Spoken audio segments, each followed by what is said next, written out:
So, had a go at bar chords yet? Don't like them, do you? No, very uncomfortable business. But I'm afraid they are pretty important to learn. There are a lot of chords on the guitar that are just inaccessible without barring. So you just need the right songs to help motivate you to power through with the practicing. And I've got 3 riffs for you today that I hope will inspire you to do just that.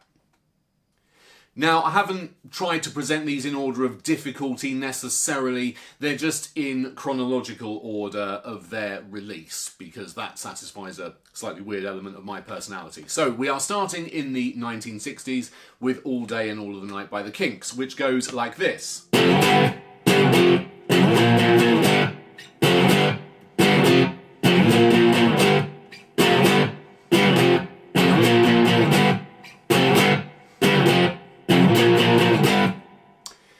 So it's quite fast when you try and play along with the original, but there are a couple of things that will really work in your favour if you're still quite new to barring.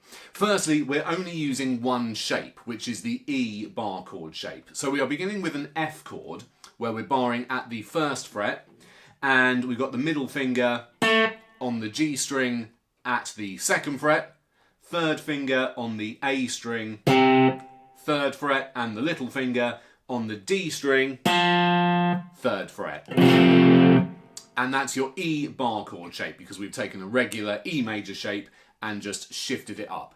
And that's the only shape you need for this riff. So we're playing the F with it at the 1st fret and moving straight up to the G at the 3rd fret. And then back down again. So we've got... Then we're going to play that F one more time, and then we're going to shift the bar right up to the 6th fret to turn that shape into a B flat chord. And then settle back on the G with the bar at the 3rd fret. So really nice and slowly that goes.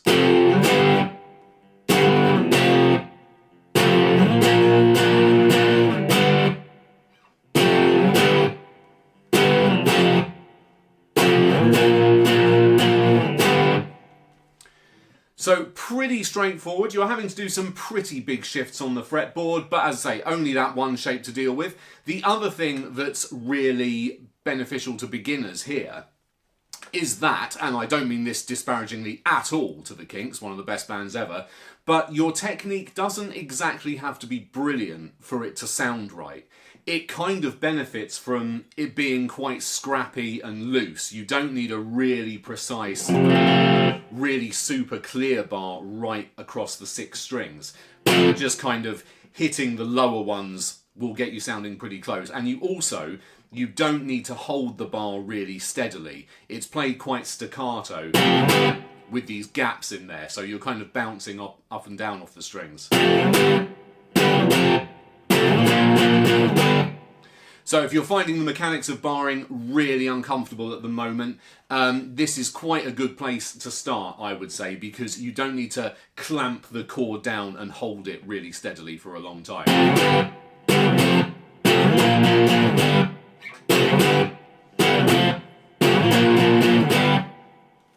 Alright, let's try another.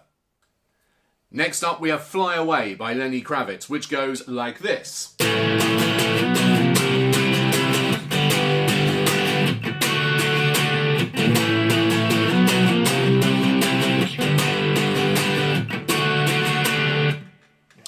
So it'll serve you as quite a nice step up from the last one, I think. There's a few little variations in there without being massively more complicated. So I'll run you through what the actual chords are first of all before we deal with the little embellishments he adds. So we are starting with that same E bar chord shape. This time we've got our bar at the 5th fret, and then the shape played after it, which is going to give us an A chord. And then we move up 2 frets for a B, and then 1 more fret for a C, all with the same chord shape. Then we're going to jump back down to put the bar at the 3rd fret for a G chord.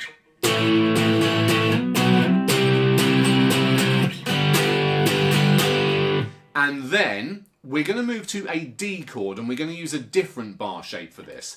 We're going to use the A bar chord shape. So what's going to happen here is you're going to play the A string with the first finger at the 5th fret. There's your D root note. And then I'm going to suggest the best thing to do is to bar with your 3rd finger across the D, G and B strings all at the 7th fret. Now that does take some getting used to. The 3rd finger will not like that at first, but it is perfectly doable. You just kind of got to train the hand to get used to it. Your other option is to use different fingers for all of those 3 strings, like a traditional A chord shape in the open position. But I think that's a little bit awkward. It's even this far up the neck. The frets get a little bit close together. I think it's worth training your 3rd finger to do that. So that's our D chord. So we have A, B and then C, G and then D. But once you've got the hang of those shapes, there are a few little embellishments he adds to that. First of all is when we move to the C chord. It actually goes... There's a little kind of bluesy sounding hammer-on to the chord. So the best way to do this is when you move the bar up to the 8th fret, try and get just the 6th string with the pick. If you catch some of the other strings in there as well, it hardly matters. But what you're going to do with the remaining fingers is hammer on to the chord shape.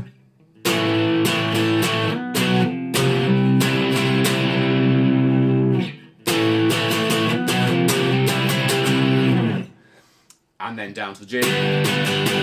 Now the other embellishment is on the D chord, and it's this very barely noticeable little hammer-on he does at the end, where you're hammering the little finger on to the B string at the 8th fret. So you're effectively transforming that D chord into a D sus4, very briefly.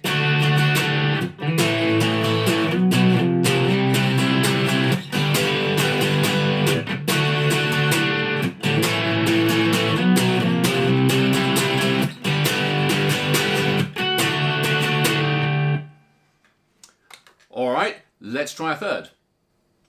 And the third one is She's Not Gone Yet But She's Leaving by the Fratellis, who, if you're interested, I would suggest a very underrated band. Anyway, the song goes like this.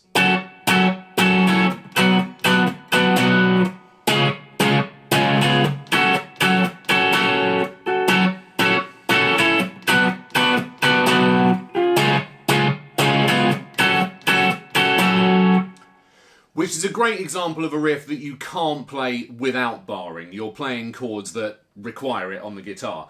And also you're playing in an area of the neck that you wouldn't usually play without barring. So a good advert for bar chords, hopefully. We start off with an F sharp minor chord. So to do this, we have moved the A minor chord shape all the way up so that the bar with your first finger is at the 9th fret. And the root note is on the A string there.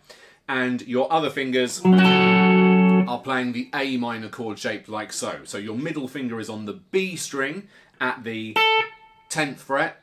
Your third finger is on the D string, 11th fret. And your little finger is on the G string, 11th fret. And you're then going to do this little alteration to the chord on the last strum. Just lift the little finger off the G string to make it into... essentially it's an F sharp minor 7, but it's more of a transitional thing really. Just to add a little bit of melody as we go to the next chord. Sometimes he does it, sometimes he doesn't, but yeah, that's it, typically it's there.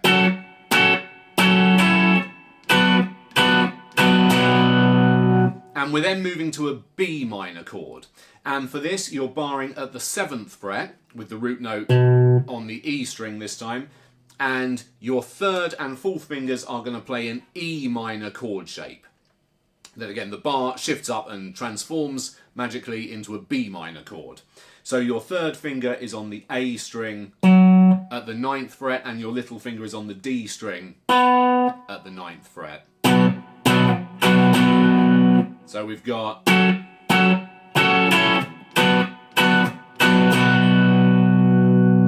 We then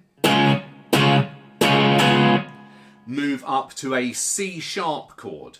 So we're keeping the bar with the root note on the E string, and we are moving it up to the 9th fret, and we're playing that E chord shape that we are hopefully very used to by now. Middle finger on the G string, third finger on the A string, little finger on the D string. And there's the same little manoeuvre he does on the last strum there, lifting the little finger off the D string. So we get the sound of a C sharp dominant 7 at the very end there, just to really strengthen the resolve back to the F sharp minor chord. So all the way through really nice and slowly.